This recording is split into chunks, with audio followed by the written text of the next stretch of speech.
nombre de Dios es una torre fuerte, los justos entran en él y Vamos salvos a comenzar en son. verso 16 y vamos a leer hasta 21. 21. 16 a 21. Perfecto. Entonces estamos en Lucas capítulo 4, versículo 16 al 21. Vino a Nazaret donde se había criado y en el día de reposo entró en la sinagoga conforme a su costumbre y se levantó a leer. Y se le dio el libro del profeta Isaías y habiendo abierto el libro, halló el lugar donde estaba escrito: El Espíritu del Señor está sobre mí, por cuanto me ha ungido para dar buenas nuevas a los pobres, me ha enviado a sanar a los quebrantados de corazón, a pregonar libertad a los cautivos y vista a los ciegos, y poner en libertad a los oprimidos, a predicar el año agradable del Señor. ¿Hasta el 19? Hasta 21. 21. Y enrollando el libro, lo dio al ministro y se sentó, y los ojos de todos en la sinagoga estaban fijos en él, y comenzó a decirles: Hoy se ha cumplido esta escritura delante de vosotros. Muy bien. Jesús ha vuelto a Nazaret. ¿Qué cosa especial tiene Nazaret en la historia para nosotros? Bueno, se decía que era nazareno, Claro, Se y tenía donde se había, criado. donde creció ahí. Claro. Y en el día de reposo, ¿dónde fue? A la sinagoga, conforme a su costumbre. A mí me encanta. Jesús tenía costumbre de congregarse con la gente de Dios en el día de reposo. En Hebreos capítulo 10, uno va a ver en verso 25, algunos han dejado la costumbre a congregarse como corresponde. Y la persona que ama al Señor debe desear de todo corazón estar con la gente del Señor cuando se congrega para cosas espirituales. Ahora, dice que hizo algo para leer. ¿Qué hizo? Bueno, primero se levantó a leer. A mí me encanta. Al terminar de leer, estuvimos notando al final, en verso 21, se sentó. Entonces está remarcando qué especial es la palabra de Dios.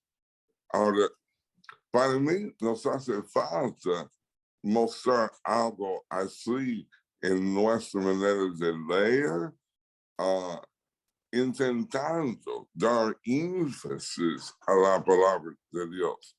En este caso, se levantó para leer, para hacer comentario, se sentó. Ahí va a decir, entonces así tenemos que hacerlo así hoy en día. No estoy en contra, pero en el día de Pentecostés estaba de pie citando pasajes y explicando esos pasajes. Entonces, no es decir que es fija, pero una cosa que sí muestra es especial. Entonces, es una cosa sumamente hermosa que tenemos la palabra de Dios en nuestras manos. Yo he mencionado un punto aparte en clases que he tenido con incrédulos, con gente inconverso. Yo voy a decir a la gente, yo quiero que lea el texto para mí, no para dar a alguien, para dar vergüenza a nadie, pero yo quiero que cada uno tenga el privilegio de sentir que la palabra de Dios ha pasado por su boca y es muy, muy importante para marcar. Bueno, verso 17 le fue dado un libro. ¿Qué libro le fue dado? El libro del profeta Isaías. Claro, el libro de Isaías es bastante grande. Seguramente tenía varios rollos ahí, Pero la Biblia dice que él encontró el texto que quería leer. Y tenemos verso 18 a verso 19. A comenzar, dice, el Espíritu del Señor está donde. Sobre mí, Y por cuanto me ha ungido para, dar buenas nuevas a los pobres. claro. Ahora, mucha gente a lo mejor va a pensar, estamos hablando de gente literalmente pobre, o a lo mejor como Mateo va a notar en capítulo 5, pobre en espíritu. Bueno, vamos a guardar este pensamiento por ahora y seguir apreciando lo que hay en el texto. Me ha enviado, ¿para qué? A sanar a los quebrantados de corazón. Y me ha enviado a, uno puede decir, ¿a qué? A pregonar libertad a los cautivos. Y Vista a los ciegos. uno puede decir, a poner En libertad a los oprimidos. y a, Predicar el año agradable del Señor. en verdad estamos considerando desde el punto de vista de Isaías la misión de Jesús. Abarca todo que él está haciendo en este momento. Cuando yo veo quebrantado de corazón, no estoy pensando en los jóvenes que a lo mejor el esfuerzo de amar a alguien, recibir amor del otro, ha quedado quebrantado el corazón. Este no lo es. Poner en libertad a la gente cautivo. A veces a lo mejor uno está pensando, la gente en la cárcel ahora va a tener la oportunidad de salir. No, no creo que es esto. Yo creo que el quebrantamiento de corazón es el resultado del pecado, la destrucción que ha hecho en la vida. Y cautiverio peor de todos los cautiverios.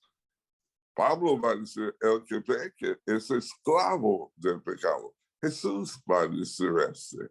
Entonces, esa es la esclavitud que Dios ha querido librarnos de tales cosas.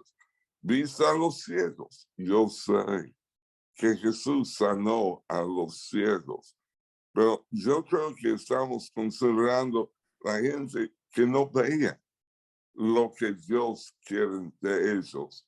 Entonces, han venido para abrir los ojos. En Juan capítulo 9, cuando Jesús sanó a un ciego de nacimiento, el tema comenzó al final donde quien vea y quien no vea. Y los enemigos de Jesús van a preguntar, ¿acaso nosotros somos ciegos? Y Jesús básicamente dice, si reconocía, había una solución para la cosa de no ver. Entonces, ver espiritualmente es la misión de Jesús. Y poner en libertad a los oprimidos. A veces la gente quiere ver revolución aquí en el texto. Y ese, si yo entiendo, no es lo que estamos considerando. Hay una palabra clave en el texto, en Isaías, y no muy usado en el Antiguo Testamento. Es la palabra libertad. Y la palabra libertad va a Isaías 61, y de ahí va a Levítico capítulo 25. Y va a decir en verso 19, a predicar, ¿qué cosa? Al predicar el año agradable del Señor. Ahora, hay que pensar, ¿cuál fue el año agradable del Señor de la historia del Antiguo Testamento? ¿Ves? Yo puedo dar un ejemplo de lo contrario. Cuando Israel fue llevado en cautiverio y cuando vino a destruir los babilonios a la ciudad de Jerusalén, Jeremías va a hablar del año de castigo. Año de castigo. ¿Qué clase de castigo sería? Sería uno donde uno no puede aguantar. Porque el golpe tras el golpe y golpe de vista, viendo gente como mujeres comiendo sus hijos, uno puede comenzar a ver un año terrible y donde imágenes están copiando la vista, donde uno está a lo mejor cerca de la locura. Pero el año agradable aquí es muy interesante. En el Levítico capítulo 25 hay dos fiestas que se juntan en el Antiguo Testamento. Y uno va a decir, no me imagino que estas dos fiestas se juntan, porque es el día de expiación con el principio del año de jubileo. El año de jubileo es el año agradable del Señor. Ahora, para apreciar un poco más este texto, uno quiere apreciar que nuestros pecados nos ha aplastado y nos ha hecho buscar a Dios, buscar a su Hijo, y uno viene como en el piso por el pecado, pero en el mismo momento, una persona con el Evangelio, como en el día de Pentecostés, puede recibir con alegría, con gozo, la misión de perdón de los pecados y una nueva vida. Esa es la idea. En el Antiguo Testamento, el año de jubileo iba a devolver las propiedades a los dueños originales. Por ejemplo, en un sentido, nadie podía vender la propiedad permanentemente. Y iba a calcular cosechas hasta que llegue al año de jubileo. Pero lo que queda apreciar en el año de jubileo, puede imaginar el gozo y la alegría donde todas las deudas son canceladas, todas las propiedades vuelven a la familia original, pero vuelve nuevamente. Tiene una oportunidad para hacer las cosas como corresponde. Yo me he imaginado que a lo mejor un chico, viendo a su papá malgastar sus oportunidades y la plata y la deuda que tiene, y la familia no tiene acceso a la propiedad, hasta que vuelve. Yo puedo imaginar un joven diciendo, si yo pudiera comenzar de nuevo, no haría los mismos errores. Pero eso es lo que pasa para nosotros en el perdón de los pecados. Uno puede ver hecho un desastre con mi vida. Y si Dios me diera una nueva oportunidad, yo haría las cosas diferentes. En Cristo es la nueva oportunidad.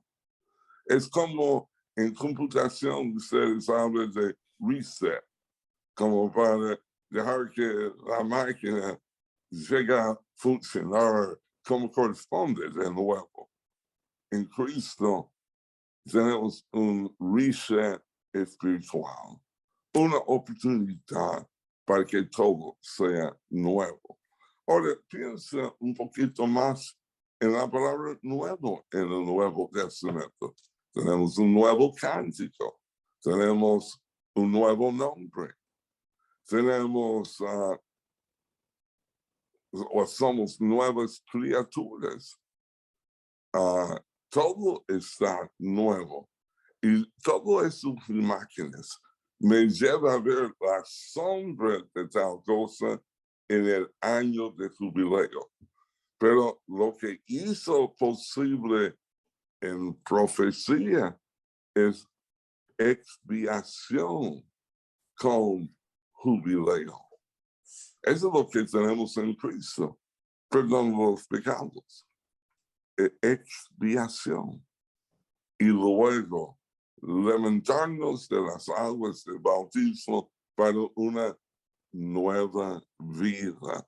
Esta profecía es muy rica en esta ilusión y queremos tratar de apreciar más. Volviendo, enrollando el libro, yo al ministro y se sentó. Y como son los ojos de todos ahí en la sinagoga, Estaban fijos en él. fijos en él. Y él comenzó a decirles algo que sería sorprendente por el tiempo. ¿Qué dice el cuándo, Jesús? Hoy se ha cumplido. Si uno quisiera hacer una pregunta a todos los judíos en la sinagoga, ¿cree que la profecía de Isaías tendría cumplido? Todos dirían, por supuesto que sí. La cosa linda, sorprendente, hoy es este momento. Entonces, puedes imaginar que ellos vean, eso es en verdad decir mucho. Y vamos a ver la reacción de ellos ahora en verso 22. Y vamos a leer 22 a 30. 22 a 30. Lucas capítulo 4, versículos 22 al 30. Y todos daban buen testimonio de él, y estaban maravillados de las palabras de gracia que salían de su boca. Y decían, ¿no es este el hijo de José? Él les dijo, sin duda me diréis este refrán, médico, cúrate a ti mismo. De tantas cosas que hemos oído que se han hecho en Capernaum, haz también aquí en tu tierra. Y añadió, de cierto os digo, que ningún profeta es acepto en su propia tierra. Y en verdad os digo que muchas viudas habían en Israel en los días de Elías, cuando el cielo fue cerrado por 3 años y 6 meses, y hubo una gran hambre en toda la tierra. Pero a ninguna de ellas fue enviado Elías, sino a una mujer viuda en Sarepta de Sidón, y muchos leprosos había en Israel en tiempo del profeta Eliseo, pero ninguno de ellos fue limpiado, sino Naamán el sirio. Al oír estas cosas, todos en las sinagogas se llenaron de ira y levantándose, le echaron fuera de la ciudad y le llevaron hasta la cumbre del monte sobre el cual estaba edificada la ciudad de ellos para despeñarle. Mas él pasó por en medio de ellos y se fue. Ahora, leyendo nosotros este párrafo, uno va a decir, ¿y por qué se molestaron tanto? Porque dice, al oír estas cosas, se llenaron de qué? De ira. De ira. Eso no es molestia, eso es furia. Y uno va a decir, ¿qué dijo Jesús para provocarlos tanto? Bueno, queremos apreciar lo que dijo él. A decir que hoy tiene cumplimiento, el texto dice, todos daban, esto es la reputación de Jesús, daba buen testimonio de él. Claro. Y ahora dice, estaban maravillados de Las palabras de gracia que salían de su boca. Y sí, maravillados, pero algo llegó a tropezar a ellos. Y se ve en su pregunta, ¿no es este quién? El hijo de José. Y lo que está diciendo, mire, es muy grande para un hijo de José. A veces la gente piensa que conoce cuando no conoce. A veces así con la Biblia. Y nos hace falta tratar de leer, tratando de entender qué está diciendo Dios a nosotros. Yo creo que, como he dicho, cuando dice que Jesús crecía en favor con Dios y también con los hombres, es porque era un buen chico cuando era joven. Yo entendería que era muy respetuoso, no tenía mala fama. Y ahora fama tiene. Y está llegando a Nazaret, pero de otras partes. Y menciona en verso 26 que otro lugar. Capernaum. Claro, Capernaum no es muy lejos de Nazaret. Entonces, uno comienza a pensar, ¿cómo recibe Capernaum tanto atención? Y nosotros, en tu tierra, no ha hecho nada, tiene que mostrar nosotros. Nosotros tenemos que ser convencidos. Por lo tanto, haga aquí lo que está haciendo allá, por ahí. Entonces, por esa razón, el refrán. Jesús dice, sin duda mi derecha es el refrán. ¿Qué refrán? Médico, cúrate a ti mismo. Y la idea es, aquí también, hay gente que hace falta sanados, gente atendidos. Marcos me dice, en este momento, no mucha gente fue sanado. No porque Jesús no tiene poder, pero no tenía la fe para buscarle. No, sanó a algunos, pero en Capernaum tiene masa. Y en Nazaret ya tienen cuidado, no están tan convencidos y en verdad tienen un poco de rechazo. Y eso ha pasado con muchos profetas de la historia. En casa no son tan apreciados como afuera. Un ejemplo, Jonás. Jonás en Nínive, arrepentimiento total. Del rey ha vendido la casa. Pero en Israel, en la misma época, en el norte, no había un movimiento así. No había un cambio. Entonces, hay que aprender que a veces la Biblia dice en el Evangelio, vino a los suyos y ellos no le recibieron. Y estaba en Nazaret ahora y no está recibiendo a él como corresponde. Pues, verso 24, hay una frase ahí, desierto, Os que digo es, que ningún profeta es acepto en su propia tierra.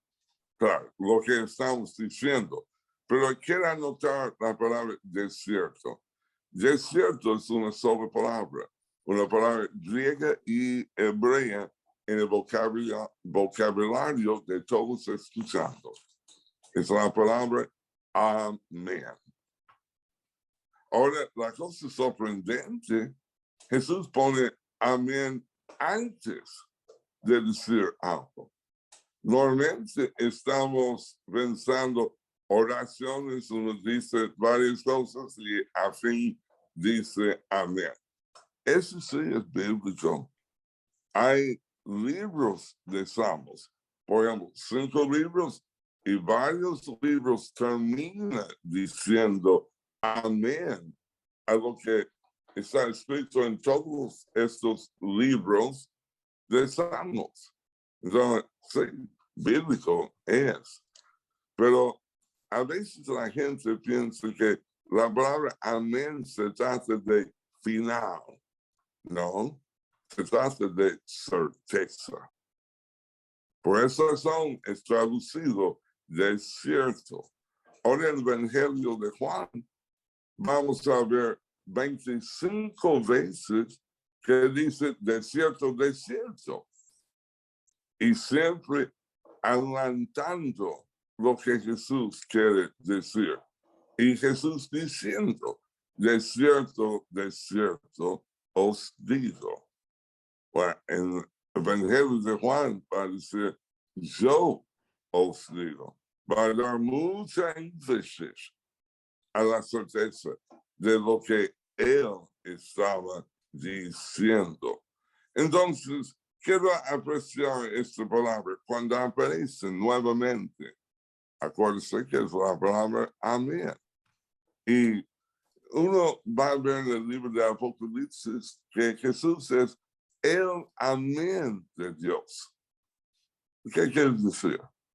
Él es la certeza de todo que Dios ha prometido, que es la certeza de todo, certeza de Dios mismo.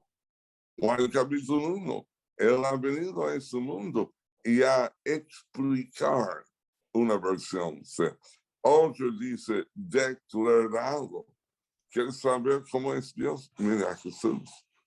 Entonces, Él es la certeza de todo lo que ha dicho Dios y todo lo que Dios ha dado en advertencia. Él es la certeza de todas estas cosas. Por lo tanto, Él, amén. Bueno, volviendo aquí. En verso 25 dice, en verdad os digo que Muchas viudas había habían donde, en Israel en los días de Elías. cuando, ¿qué pasó? El cielo fue cerrado por 3 años y 6 meses, y hubo una gran hambre en toda la tierra. La historia está en el libro de Reyes. Y Elías fue mandado ahí. Y mientras que él estaba con la viuda, el aceite que tenía no se vació. La harina que tenía no se gastó con todo ese tiempo. Pero Jesús está hablando de una mujer de Sarepta, una mujer gentil. Y la idea es, ahí va a pensar, ¿y por qué Elías fue a una persona gentil? Porque había muchos viudas, ¿dónde? En ese momento. Israel. En Israel, en la misma circunstancia. Todos pasando mal el momento. Y a lo mejor lo que está pasando aquí, a veces hay gente mejor en otra parte que aún el pueblo de Dios. Entonces Jesús se extendió Nazaret, quizás Capernaum, a veces tiene que irse más lejos. Hay que irse al mundo exterior. Este no cae bien con ellos. Para remarcar, nos habla de otro profeta. ¿Qué profeta? Eliseo. ¿Y qué había en el tiempo de Eliseo? Leprosos, muchos. En Israel. Pero ninguno de esos fueron sanados. ¿Sino a quién? Naamán el sirio. Ahora, eso me hace interesante la historia, porque una sierva que fue llevada en cautiverio a los sirios como una banda, ahora está en la casa de Naamán.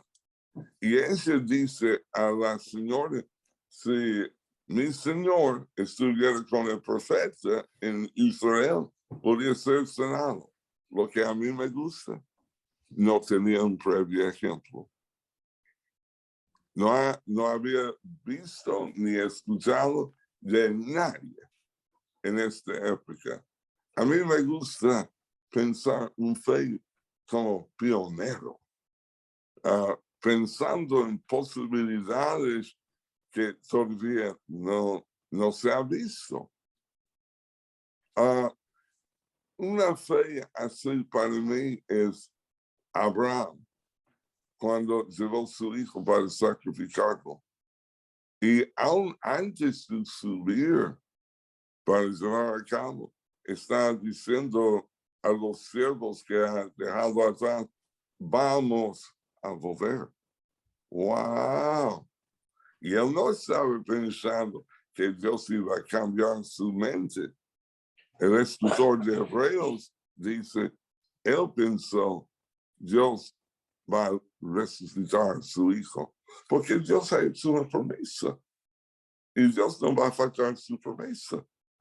Entonces, porque Dios mire la fe. O Josué, diciendo que se quede el sol para terminar la batalla. ¿Dónde ha visto una cosa así en la Biblia? La Biblia dice, ni antes ni después. Pero mire la fe que han visto y entiende que Dios puede hacer cualquier cosa. No hay nada difícil para Dios. Así veo ese sirviente en la casa de Naamán. Pues Naamán fue mandado, pero no mandado perfecto. Se va a la historia de 2 Reyes, capítulo 5. El rey de Siria mandó Naamán al rey de Israel. El rey de Israel dice, ese hombre está buscando pelea conmigo. Y el profeta manda que venga. Y el profeta ni sabe a recibirlo. Le manda a meterse en el río Jordán y sumergirse 7 veces. Y se fue en furia. Y de nuevo, tiene buenos siervos. Qué buen hombre Amor fue para que los siervos querían que él fuera sanado. Tenía su mal genio. Pero los siervos dicen, si piden una cosa grande, no haría. Y lo que me llama la atención, el Jordán es el río que tienen que cruzar a volver a casa. It's not like he's got to go, tiene que irse a Egipto para el río Nilo, para cruzar el río Jordán. ¿Por qué no hacer algo tan sencillo? Pero lo que queremos apreciar, que Dios ha mostrado misericordia con gentiles y da la impresión, Dios veía algo ahí más que está viendo en su propia tierra. ¿A entender algo así? Se llevaron de ira. ¿Y lo llevaron a dónde? Y se lo llevaron al monte, a la cumbre del monte. Y va a tirar abajo. Pero Jesús no va a morir en una base de Nazaret. No va a ser quitando la vida de él. Él tiene una cita con la cruz. Y él va a decir, profetas mueren en Jerusalén, ahí me voy a morir. Y va con confianza que nada va a tropezar este plan. Tiene su destino, morir en la cruz. Bueno, eso sí, se llevaron con ira, lo llevaron para tirarlo abajo, más que pasó. Mas él pasó en medio de ellos y se fue. Claro, yo entendería la cosa como un milagro. Jesús no tiene que pelear, es como irse. Y pasó por en medio de eso, se fue. Jesús no estaba en peligro en Nazaret. Jesús no va a ser apedreado. Vamos a ver que la gente quiere apedrearlo. Él va a morir en la cruz. Y ahí se va. Bueno, verso 31 a 37. Lucas capítulo 4, versículo 31 al 37. Descendió Jesús a Capernaum ciudad de Galilea, y les enseñaba en los días de reposo. Y se admiraban de su doctrina porque su palabra era con autoridad. Estaba en la sinagoga un hombre que tenía un espíritu de demonio inmundo, el cual exclamó a gran voz, diciendo, déjanos, ¿qué tienes con nosotros, Jesús Nazareno? ¿Has venido para destruirnos? Yo te conozco quién eres, el Santo de Dios. Y Jesús le reprendió diciendo, cállate y sal de él. Entonces el demonio, derribándole en medio de ellos, salió de él y no le hizo daño alguno. Y estaban todos maravillados y hablaban unos a otros diciendo, ¿qué palabra es esta que con autoridad y poder manda a los espíritus inmundos y salen? Y su fama se difundía por todos los lugares de los contornos. Ahora, en verso 31, uno va a ver Jesús en sinagoga. ¿Qué hace ahí? Aquí está en el día de reposo enseñando. ¿Okay? ¿Y qué hace ahí? 31. Descendió Jesús a Capernaum. Enseñaba en el día de reposo. Claro, Jesús siempre está enseñando. Yo quiero anotar algo. Yo encuentro que Lucas pone mucho énfasis en el hecho que Jesús enseñaba. Por ejemplo, el capítulo siguiente que vamos a ver quizás la semana que viene, vamos a ver que a Jesús viene la gente para escucharle y hacer un milagro. Comienza la gente a venir con dos razones: escucharle y ser sanado de sus enfermedades. Pero al llegar al final del libro, Lucas va a comentar, hacer la observación, que en el templo la gente venía a escucharle. No menciona milagros ahí. Ahora, yo sé por Mateo que sí hacían milagros en la última semana, pero Lucas está tratando de mostrarnos que hay que escuchar a Jesús. Él enseña y más vale que uno aprende. A veces uno quiere mostrar, yo no hace falta ser enseñado. Ese es orgullo. Nadie puede decirme nada. Es como Naamán, enojado cuando fue mandado a sumergirse en el río Jordán.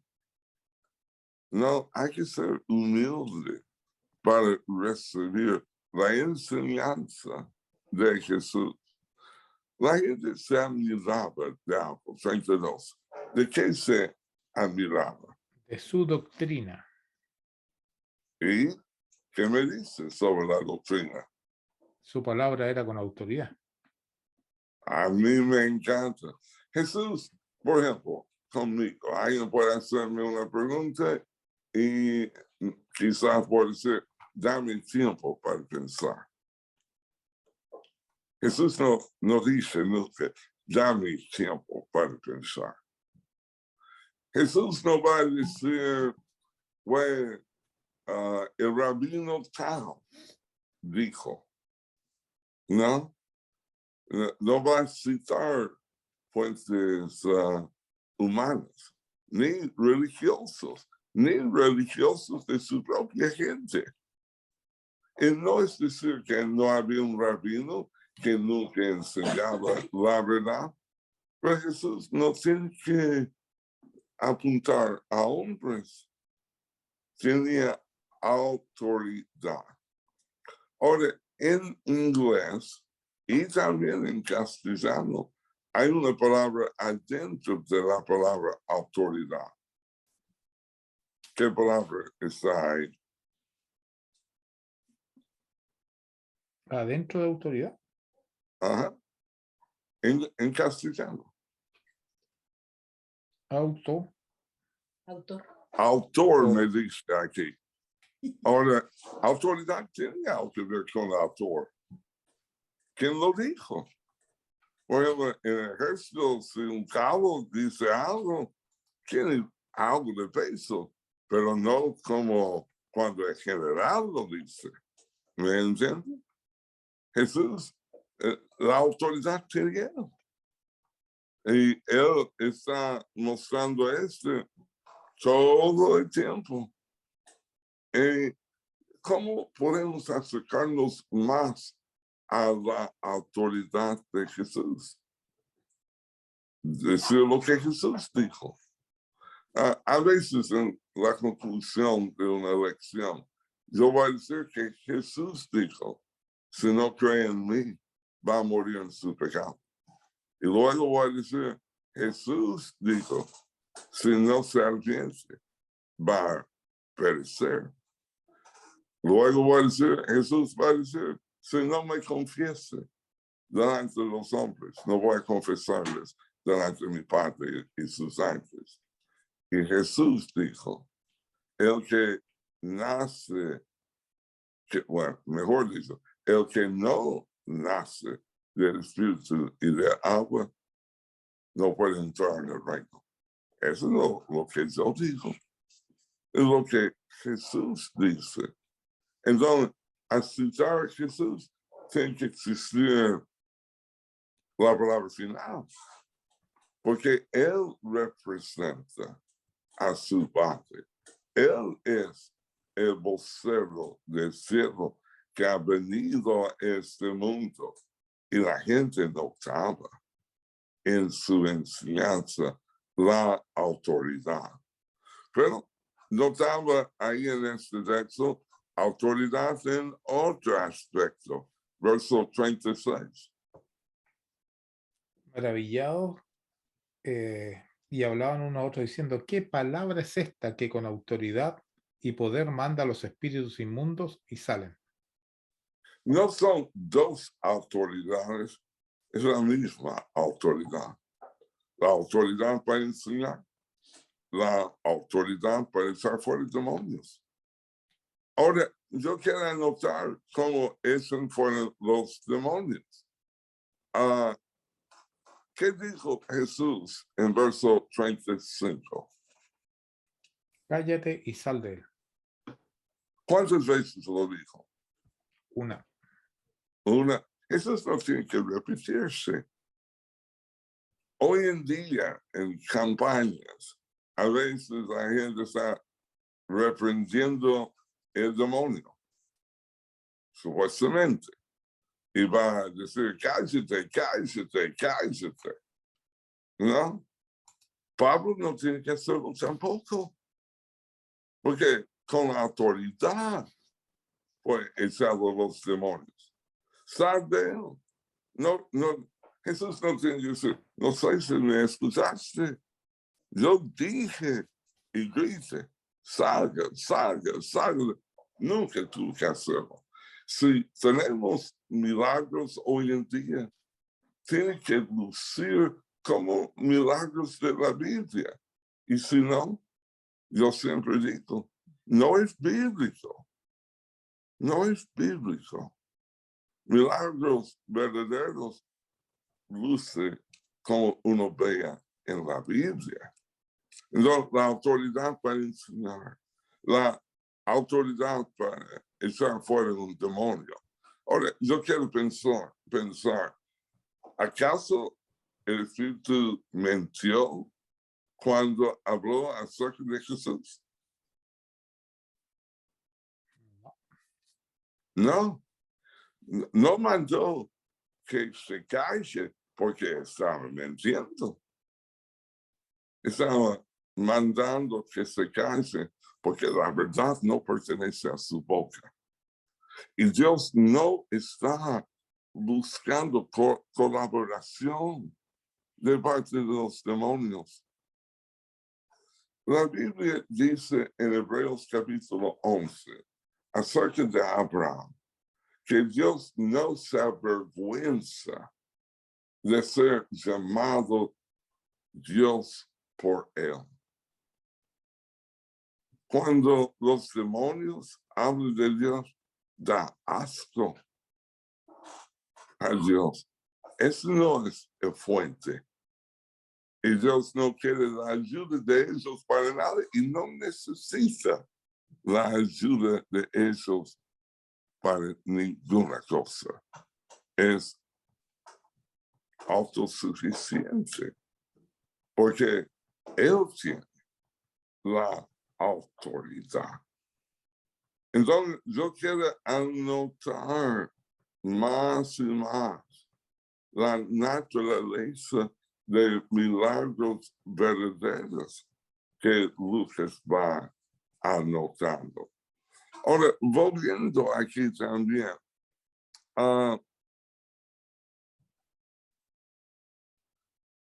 Jesús dijo que salga, dijo que se calle, salió de él, no lo hizo daño.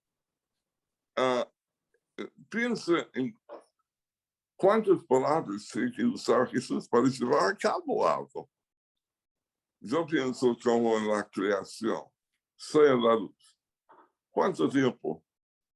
¿O cuántas palabras? Sea la luz. ¿Tuvo que repetirse? No. No sé si el universo me escucha en todas partes, pero dije, sea la luz. ¿Cómo sería un general si tiene que repetir sus órdenes? Un general no tiene mucha autoridad. A lo mejor los soldados no prestan atención. Él dice, manda su atención y se queda ahí charlando, divirtiéndose. No, no tiene autoridad. Pero Jesús y los apóstoles y los que hacen milagros en el primer siglo tienen autoridad. No en sí, pero lo que Pedro va a decir, por ejemplo, Pablo, en el nombre de Jesucristo, tal cosa. No va a decir al demonio, salga de él por sí solo. Va a citar la autoridad. Para mí, esas historias pueden animarnos mucho. Verso 37. ¿Qué me dice sobre la fama de Jesús?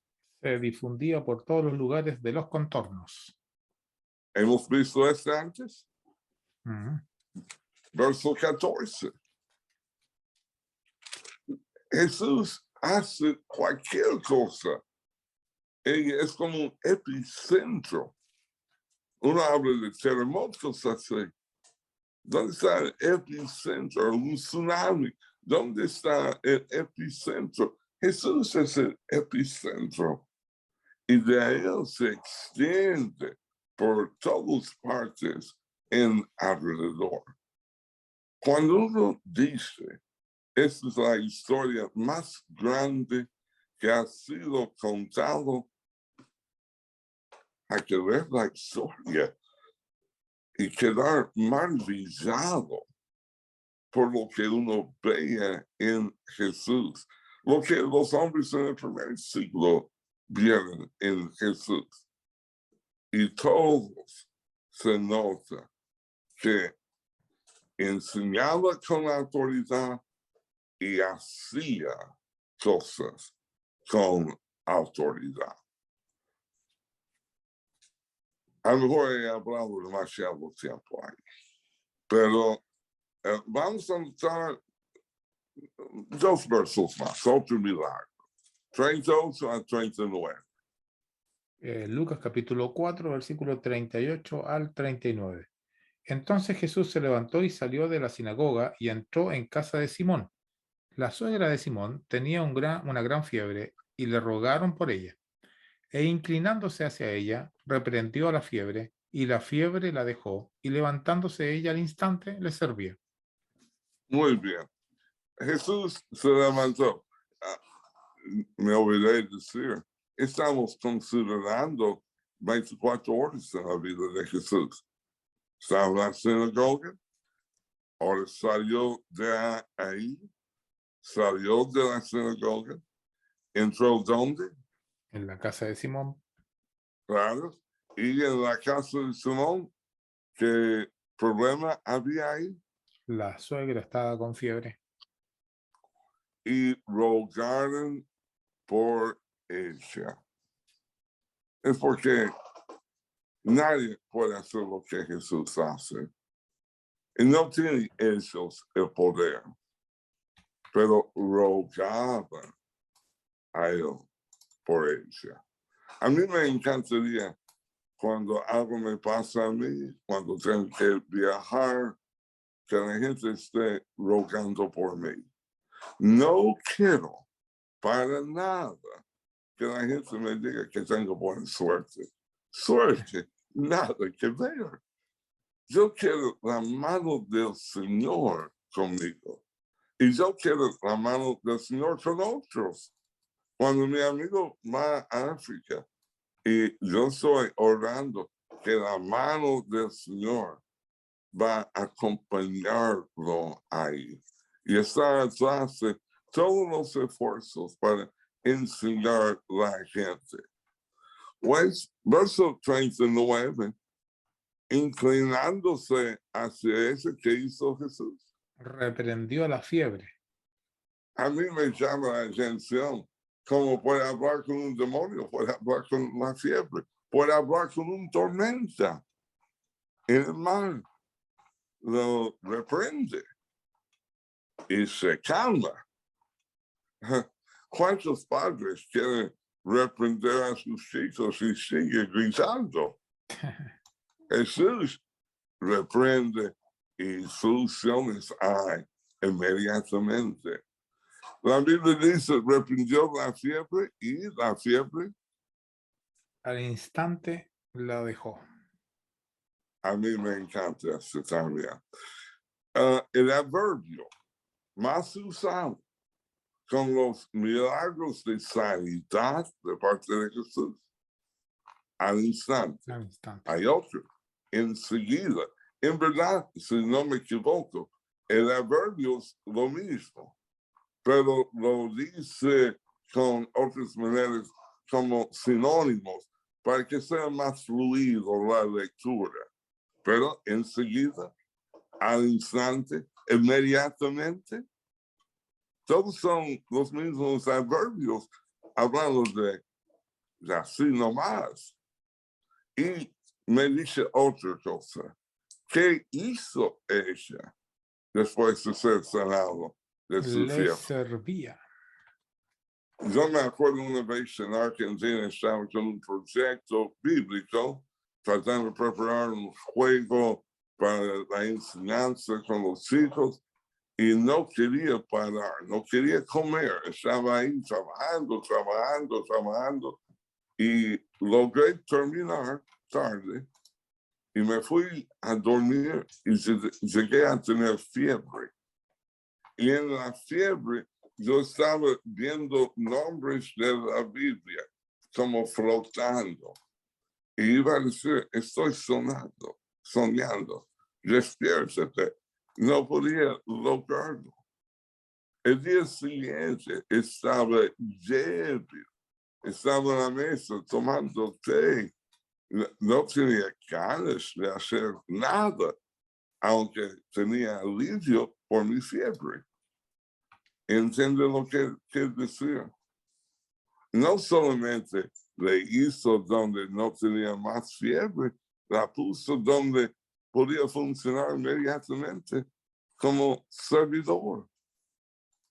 Yo quiero apreciar más y más los milagros de Jesús. Se levantó al instante y al instante les servía. Ahora, Jesús no estaba ahí solo, estaba con Pedro. Estaba, si no me equivoco, con James and John. Son varios hombres ahí. Cualquier mujer a tener visitas para sentir el peso de, hay tanto que hacer aquí. Pero inmediatamente, ese también podía servir. Ahora, una cosa que quiero apreciar más es el concepto de servir, como vamos a ver.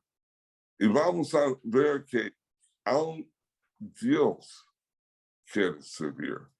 ¿Qué sabe Dios de servidumbre que Él quiere hacerlo?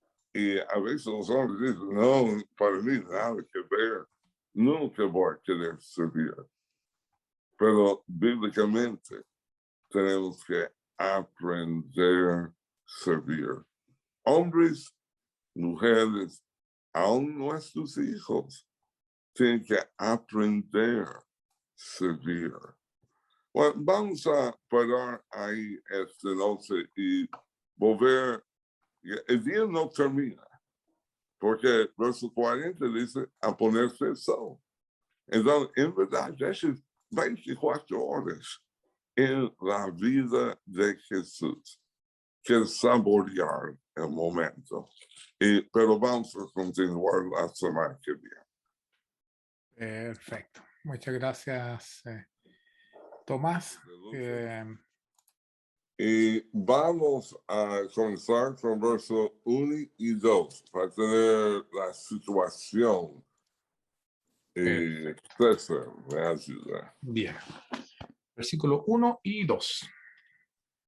Jesús, lleno del Espíritu Santo, volvió del Jordán y fue llevado por el Espíritu al desierto por 40 días y era tentado por el diablo y no comió nada en aquellos días, pasados los cuales tuvo hambre. Muy bien. Jesús está lleno de ¿quién? Del Espíritu Santo.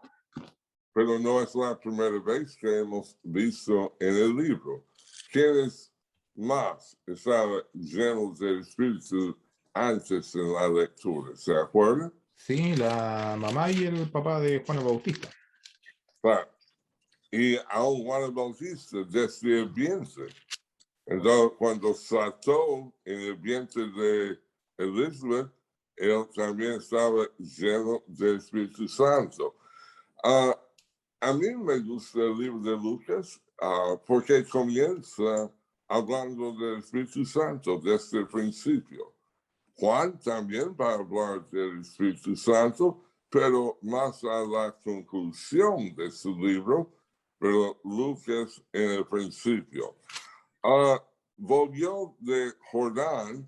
¿Qué pasó en el Jordán? Porque a lo mejor se puede olvidar, porque la semana pasada estuvimos notando la genealogía de Jesús, pero ¿qué pasó en el Jordán? Fue bautizado. Fue bautizado. ¿Y fue llevado por quién? Fue llevado por el Espíritu Santo al desierto. Al desierto. El desierto es muy importante en nuestra lectura en este momento porque puede, bueno, no sé cómo mostrar. Déjame hacer un adelanto mirando. En verso 4, cuando Jesús dice, no solo de pan vivirá el hombre, ¿dónde se encuentra ese pasaje? Porque está escrito, dijo. En Deuteronomio, si me recuerdo. Claro. Y en verso 8. Capítulo 8. ¿Dónde está? ¿Ah? El 8, también Deuteronomio. Y en verso 12. También Deuteronomio.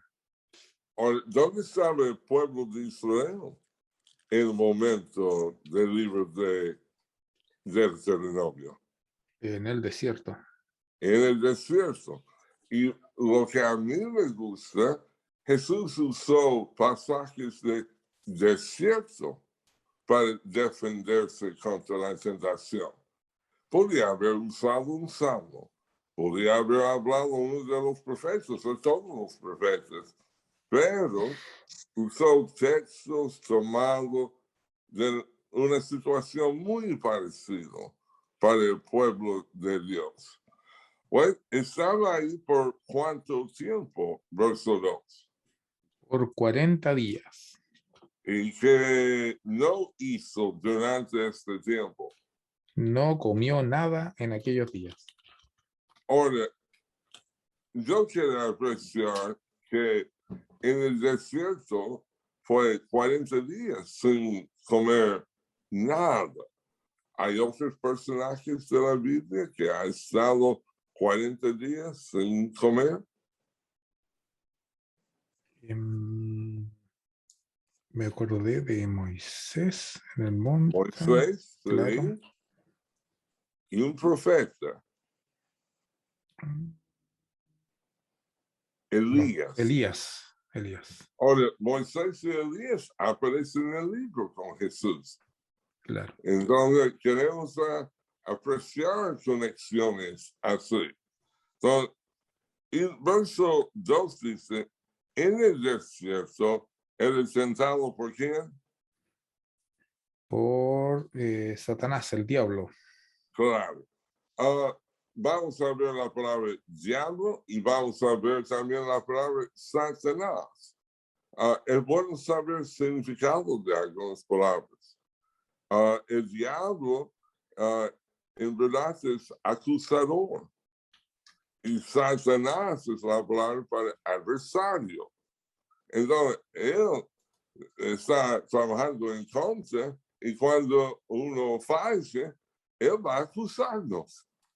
Uno dice, pero ¿cómo? Parece como un amigo interesado en mi bienestar y a fallar, él va a ocuparse para acusarme. Entonces, yo quiero ver que Satanás es el enemigo. Nunca es un amigo.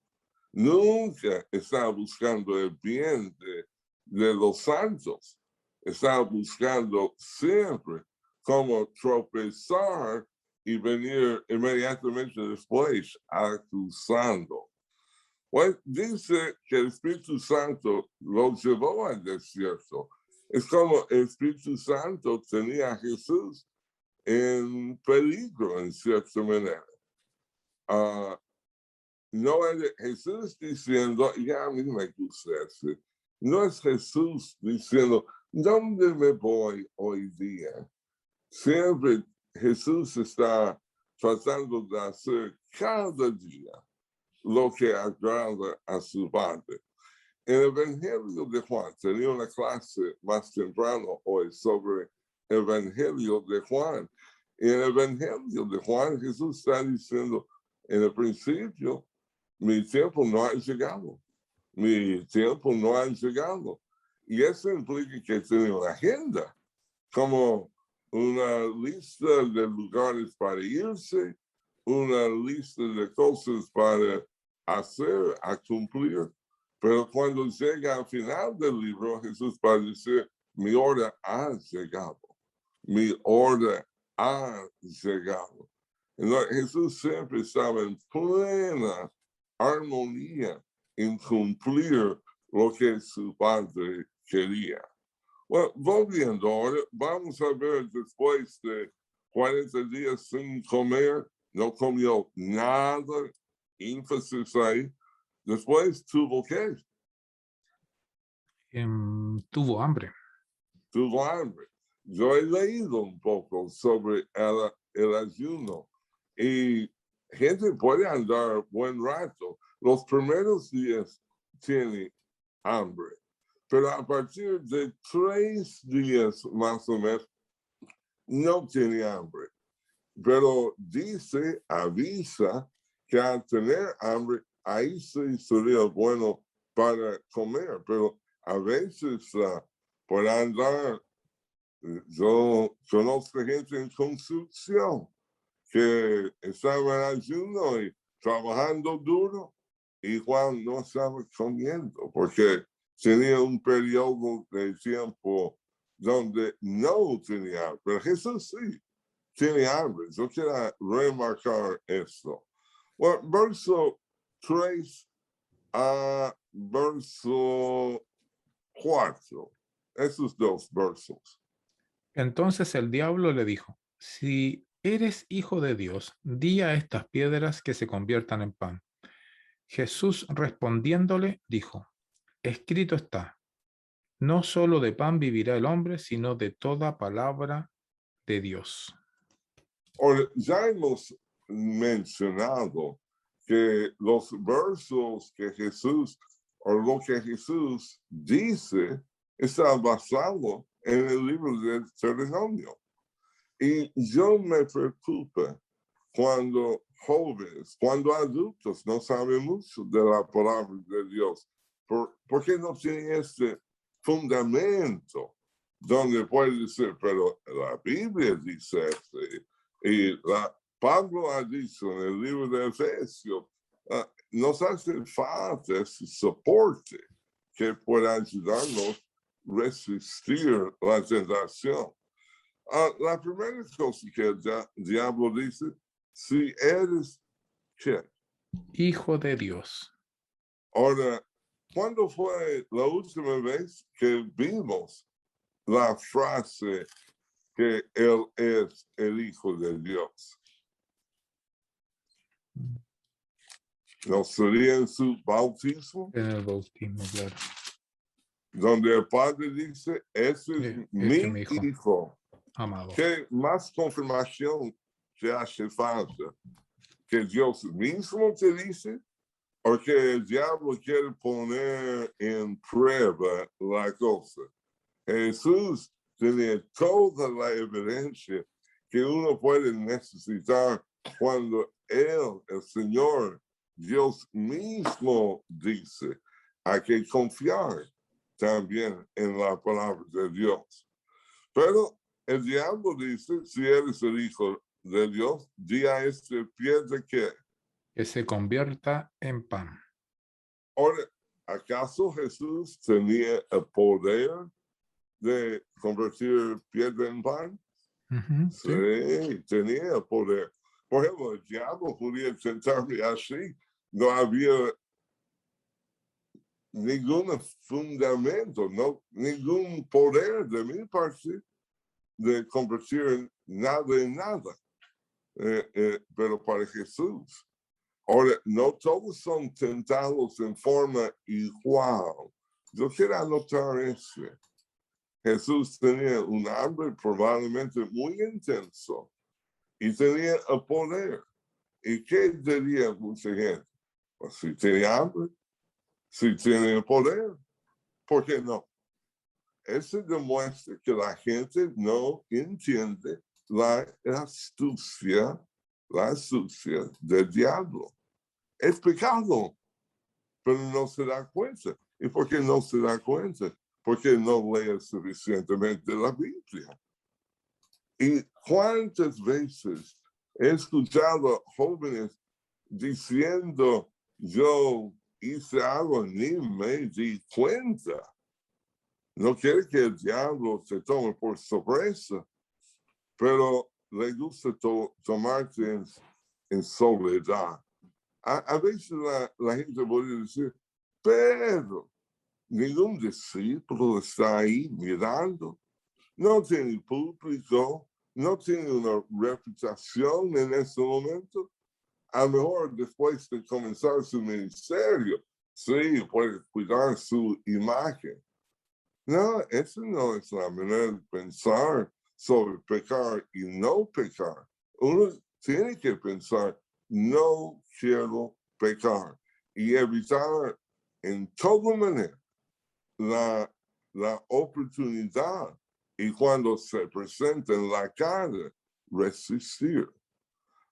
Santiago, el libro de Santiago va a decir, resiste al diablo y él va a huir de ti. Y esa es una buena lección para nosotros. Bueno, Jesús dice, y es un verso que mucha gente sabe ahora, no solo de pan vivirá el hombre, sino de toda palabra de Dios. Ahora, si yo entiendo bien, Dios quiere que uno sea fiel, no importa las consecuencias. Un ejemplo del libro de Moisés en el desierto, el becerro de oro. Y Dios dice, voy a matar a la gente y comenzar de nuevo con Moisés. Y Moisés está rogando, por favor, ¿qué va a decir los enemigos acerca de tu poder, que tiene poder para sacarlos, pero con frustración los mataste en el desierto? Moisés está tratando de proteger la reputación de Dios. Yo creo que Dios le encanta que su gente busca cómo honrar a Dios. Pero Dios dijo a Moisés, está bien, voy a perdonar y ustedes se van a la tierra prometida, pero yo no me voy con esta gente. Voy a enviar mi ángel para guiarlos a la tierra prometida. Y Moisés dijo una de las cosas más maravillosas en la Biblia. Si tu presencia no va con nosotros, no nos saques de aquí. Él está diciendo, yo prefiero morir en el desierto con Dios que llegar a la tierra prometida sin Dios. ¿Cuánto vale Dios para ti? ¿Cuánto vale la comunión con Dios para ti? Aquí dice, no vivirá el hombre solo de pan, sino de toda palabra. Eso es imprescindible. Tú necesitas vivir y vas a vivir por palabra de Dios. Y si mueres cumpliendo con la palabra de Dios, sería como Pablo diciendo, vivir es Cristo, pero morir es ganancia. Pasó este prueba. Verso 5 a 7 ahora. Segunda prueba. Y le llevó el diablo a un alto monte y le mostró en un momento todos los reinos de la tierra. Y le dijo el diablo, a ti te daré toda esta potestad y la gloria de ellos, porque a mí me ha sido entregada, y a quien quiero la doy. Si tú postrado me adorares, todos serán tuyos. Muy bien. El diablo cambia la cancha. A lo mejor quiere no estar trabajando donde ya ha perdido. Entonces quiere irse a otro sitio y le llevó a dónde. A un alto monte. ¿Y qué le mostró de ese alto monte? Todos los reinos de la tierra. Y lo hizo rápidamente, en un momento, pasando todos los reinos y la gloria de ellos. Y el diablo dijo, a ti te daré toda esta potestad. Ahora, ¿y qué más? La gloria de ellos. Ahora, piensa en este. El diablo está diciendo, no tienes que irte a la cruz. Yo me rindo. Yo te doy todos los reinos y la gloria de ellos. Pero aquí viene el gancho. Ahora, él dijo, ¿a quién quiero la doy? Y tú eres el favorecido. Pero el gancho, verso 7. Si tú postrado me adorares, todos serán tuyos. Ahora, muchos jóvenes a veces con la tentación de la droga dicen, esta vez y nunca más. ¿Bueno? Ojalá que no sea nunca más. Ojalá que no sea nunca. Y aquí el diablo está diciendo, yo te rindo, yo voy a darte todo lo que tú quieres. La única condición, si tú postradas, me adorares, todo será tuyo. Ahora, es una gran tentación, porque es un camino, y es otra cosa para entender la tentación. Aun con la relación íntima, hay un camino para satisfacer eso. Matrimonio. Pablo, si él es el escritor de Hebreos, ha hablado que en el matrimonio la calma es básicamente para el matrimonio. No hay nada manchando ahí. Pero si uno hace fuera de matrimonio, y a veces uno ve, Solo que yo quería saber cómo sería. Ese es conocimiento que no nos hace falta fuera de matrimonio. Pero el diablo siempre quiere mostrar el camino corto a lo que uno quiere. Por ejemplo, la cruz es el camino para Jesús. Pero el diablo está diciendo, no tiene que irse por ese camino, mucho sufrimiento, mucha pena. ¿No sería mejor que yo me rindo y yo te doy todo que has venido a buscar? Ve qué astutas son las tentaciones. ¿Qué dijo el diablo? Verso 8. Respondiendo Jesús, le dijo, vete de mí, Satanás, porque escrito está, al Señor tu Dios adorarás y a Él solo servirás. Muy bien. Satanás, obviamente, el nombre, el diablo, a veces más bien como una identificación de el adversario. Es acusador, pero su nombre que lo identifica, el adversario. Y dijo a Satanás, ¿qué cosa?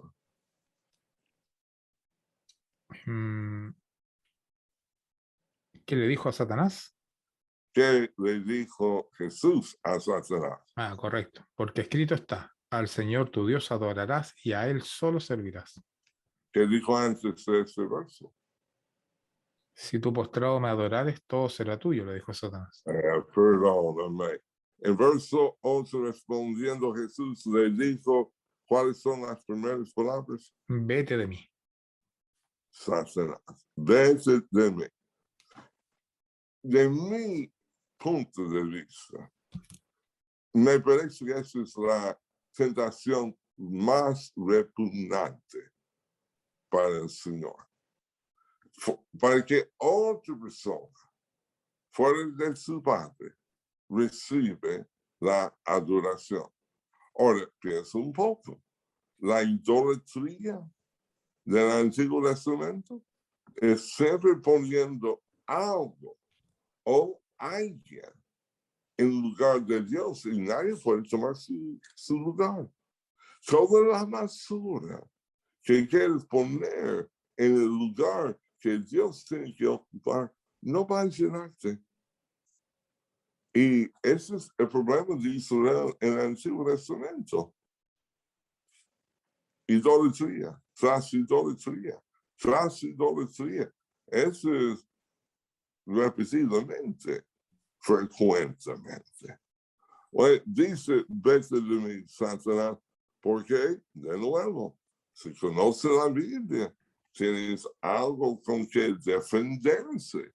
Por ejemplo, Jesús no usó un milagro aquí. Él podía tirar relámpagos o soplar y Satanás desaparece de su presencia. Pero está mostrando a nosotros cómo podemos defendernos de Satanás. Y eso es muy lindo para nosotros. Porque uno dice, me siento débil. No creo que tenga mucho poder contra la persona que puede llevarme así a instante a un monte para mostrarme en un momento todos los reinos de la tierra. Pero yo tengo algo más potente. Yo tengo la palabra de Dios. Y la palabra que ellos también tenían en el desierto. Ahora piensa, cuando hicieron el becerro de oro, primeramente hay que pensar, ¿dónde sacaron la idea ahí? Bueno, Egipto adoraba animales y Apis, me parece, es el nombre de Dios de uno puede decir un becerro o toro. Bueno, sacó la cosa de Egipto, pero no sacó la cosa de Dios. Dios ya había prohibido, pero ellos tendrían que haber entendido que al Señor tu Dios adorarás y a Él solo. Dios no comparte el lugar. A mí me gusta decir a la gente, cuando Dios dice que yo tengo que adorar con todo mi corazón, en ese momento no hay lugar ahí para mi Señor, para mis hijos. Dios está en una categoría exclusivo. Ahora, yo repito esta quizás demasiado, pero si mi esposa me dijera, yo te amo más que a Roberto, yo voy a decir, ¿quién es Roberto? Y ella va a decirme, Roberto es número 3, pero usted es número 1. Yo voy a pensar, ¿quién es número 2? Y que larga es la lista. Isaías capítulo 40, perdónme, hace 2 preguntas retóricas muy importantes para contestar. ¿A quién me vas a comparar? Y la otra en el capítulo, ¿a qué me vas a comparar? La respuesta, nadie y nada. A decir, yo amo a Dios más que, bueno, yo quiero que suene absurdo. Yo amo a Dios más que a mi auto. ¿Está bromeando? ¿Dónde sacó una tontería así? Pero es Dios y únicamente Dios. Y a veces por esa razón, la gente por lazos familiares tiene dificultad en la lucha para amar a Dios con no la mayor parte de tu corazón, con todo tu corazón. Y cuando la Biblia habla de adorar a Dios, hay que adorar a Dios con todo tu corazón. Cuando está adorando a Dios, no hay nadie en la ecuación. No hay nadie en este cuadro. Es Dios y únicamente Dios. Eso va a ayudarnos, pero es un desafío. Bueno, volviendo, verso 9 a 11. Y le llevó a Jerusalén y le puso sobre el pináculo del templo y le dijo, si eres hijo de Dios, échate de aquí abajo, porque escrito está, a sus ángeles mandará acerca de ti que te guarden, y en las manos te sostendrán para que no tropieces con tu pie en piedra. Ahora, yo quiero anotar la primera tentación y la tercera pone en duda si eres el hijo de Dios. En la segunda, no conviene al diablo ni mencionar a Dios en ese momento, pero está tratando de ponerse a sí mismo en lugar de Dios. Solamente tiene que adorarme. Ahora, un punto más ahí para seguir avanzando. Uno puede decir, ¿qué importa? Nadie va a verme. Dios va a ver. Mucha gente piensa, bueno, no hay una iglesia todavía. No hay nadie que va a ser testigo de la cosa. Dios es testigo de todo que uno está haciendo. Ahora, en esta tentación, llevó a Jesús y lo puso ¿dónde? Sobre el pináculo del templo. Y eso significa el punto más alto ahí. Josefes dice que ese punto sería como 450 pies desde el pavimento del templo. Ver a alguien así descendiendo en el templo sería un show. A lo mejor esa es una manera rápida para tener muchos creyentes y discípulos.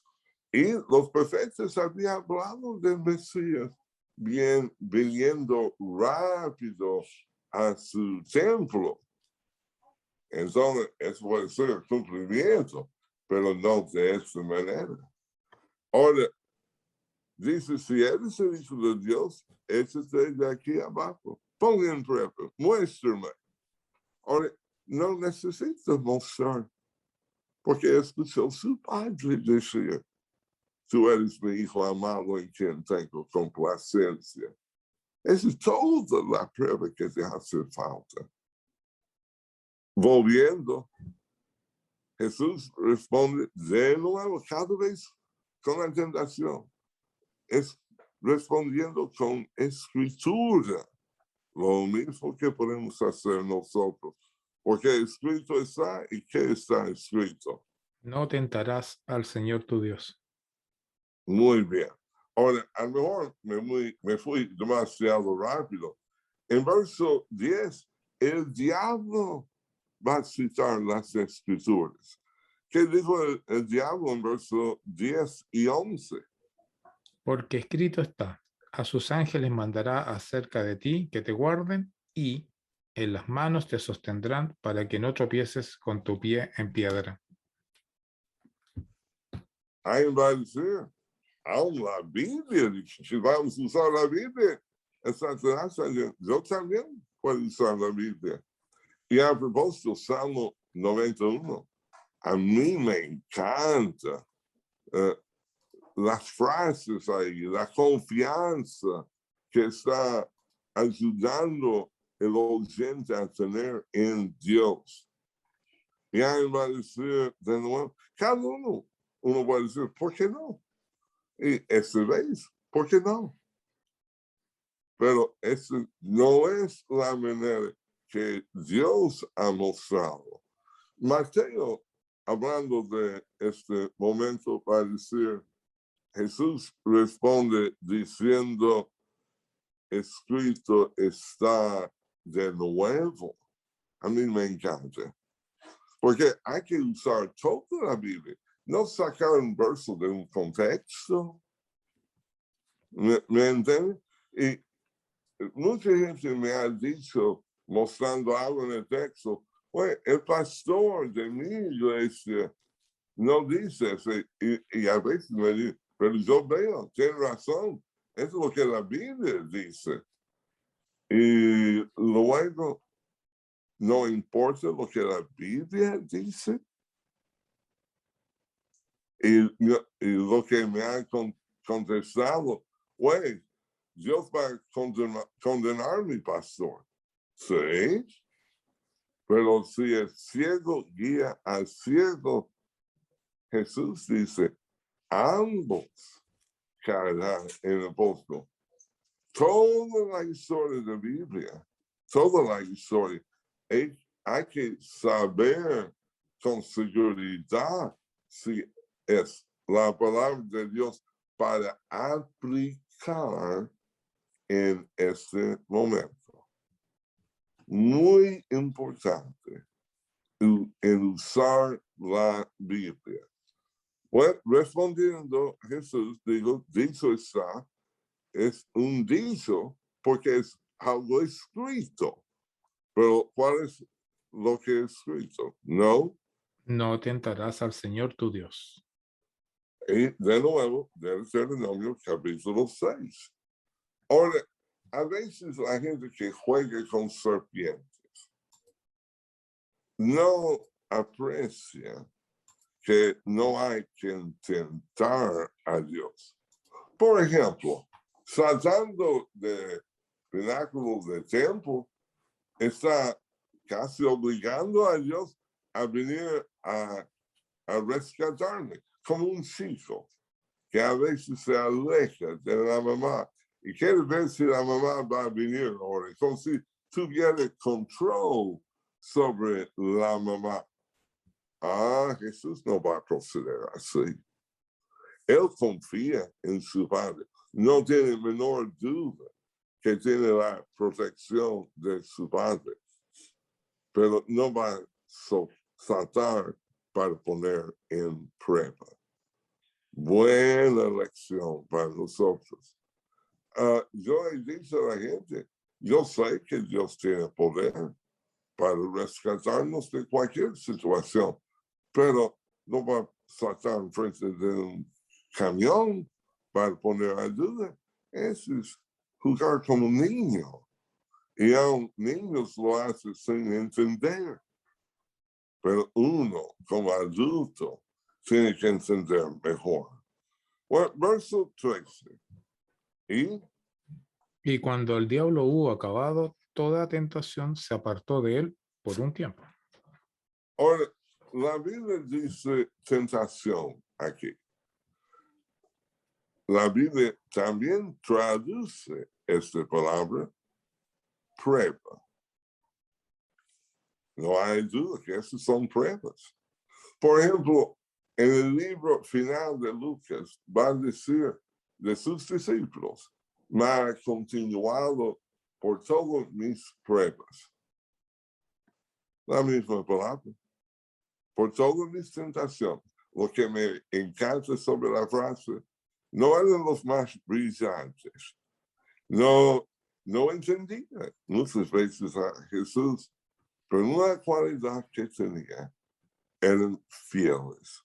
Es la cualidad que queremos tener nosotros. Pero hablando de apartarse, se apartó ¿por cuánto tiempo? Por un tiempo. Claro. A mí me sorprende, el diablo viene pronto después de ser bautizado Jesús. Mucha gente a veces tropieza inmediatamente después de dar su vida al Señor, a ser bautizado en el nombre del Padre, perdón de los pecados. Pero a veces a triunfar sobre la tentación, a veces tiene sobreconfianza. Ahora yo puedo hacer cualquier cosa. No, el diablo da cuenta que a lo mejor en este momento no, pero voy a volver. Y no pienso que el diablo estaba tratando de tentar a Jesús a evitar la cruz, porque él sabe, a lo mejor no entiende todas las manifestaciones de perdón de los pecados, pero él sabe una cosa tan importante para Jesús es un clave y va a tratar de evitar. Pero Pablo va a decir, si el mundo hubiera sabido la cosa con respecto a la cruz, no hubiera crucificado a Jesús. Pero tomó el mundo por sorpresa. El diablo no se da por vencida rápido y va a intentar de nuevo. Yo sé que trató de nuevo adentro del libro de Lucas. Cuando Pedro le dice que hablando de la cruz Jesús, va a decir, eso no es para ti, Señor. Y lo reprendió. Y Jesús habló, vete de mí o atrás de mí, Satanás. Las palabras, en verdad, son las palabras de dragón, no las palabras de Dios. Y por esa razón, Dios puede usar gente bien intencionada a, digamos, tropezar o desviar la gente del compromiso que tiene con el Señor. Bueno, 2 versos más para la noche, 14 y 15. Y Jesús volvió en el poder del Espíritu a Galilea y se difundió su fama por toda la tierra de alrededor, y enseñaba en las sinagogas de ellos y era glorificado por todos. Muy bien. Jesús volvió en el poder de quién? Del Espíritu. ¿Y a dónde vuelve? A Galilea. ¿Y qué me dice sobre la fama de él? Que se difundió su fama por toda la tierra. en alrededor. Claro.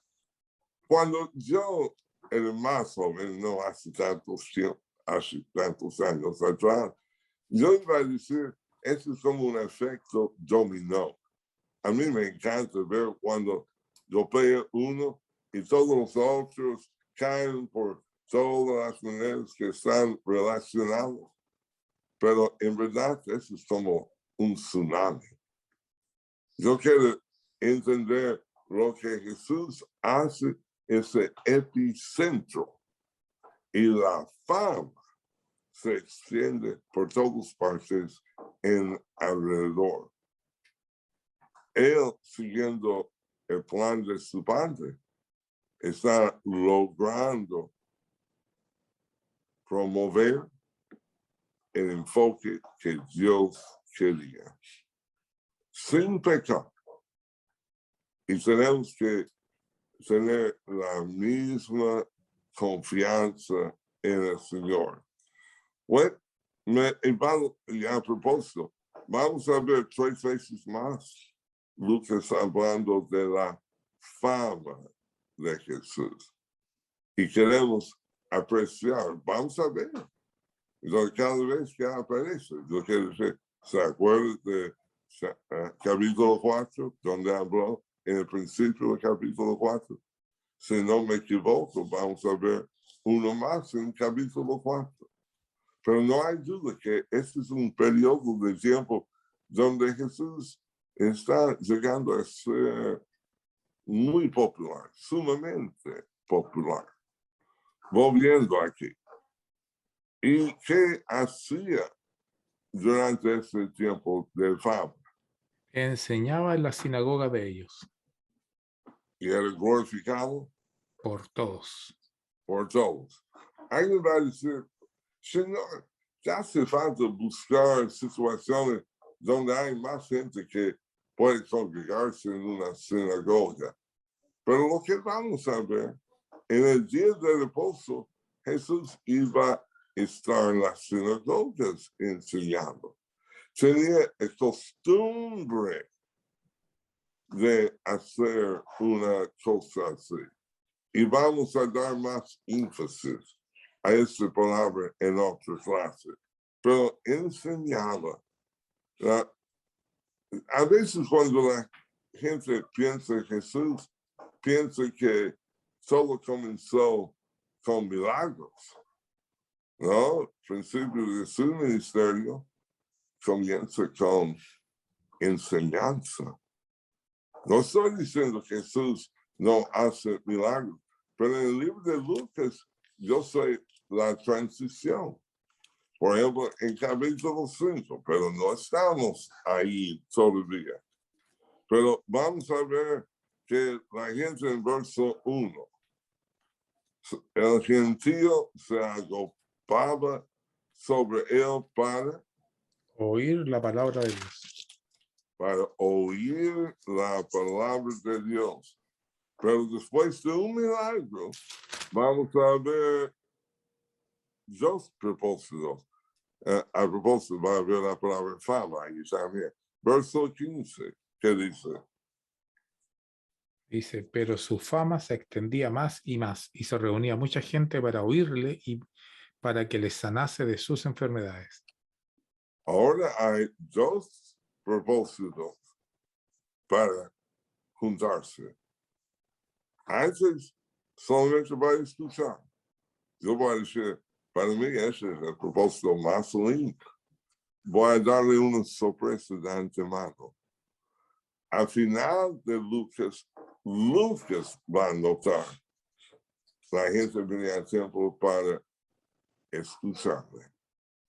No es que Jesús no hizo milagros en esta última semana, pero Lucas quiere dar énfasis a oír la palabra de él. Pero ahora la gente viene para escuchar y es muy lindo, pero también viene. Anota la palabra para cuando aparece en un texto. Apunta a un propósito. Y aquí en 2 pares. Entonces, 2 propósitos.